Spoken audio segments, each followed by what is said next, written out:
शुरू अल्लाह का नाम लेकर जो बड़ा मेहरबान निहायत रहम वाला है।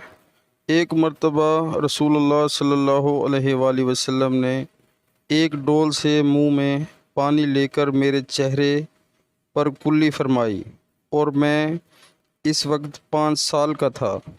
सुबहान अल्लाह। तो प्यारे मुसलमानों, अल्लाह ताला हमें हदीस पाक सुनकर उस पर अमल करने की तौफीक अता फ़रमाए और 5 वक्त बाद जमात नमाज पढ़ने की तौफीक अता फ़रमाए और कुरान पाक तर्जमे के साथ सुनने की तौफीक अता फ़रमाए और शैतान के रास्ते से अल्लाह ताला हमें बचाए, क्योंकि शैतान का रास्ता सीधा दोज़ख की तरफ जाता है।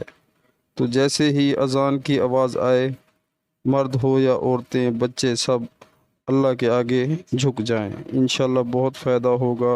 अस्सलामु अलैकुम वरहमतुल्लाहि वबरकातुहू।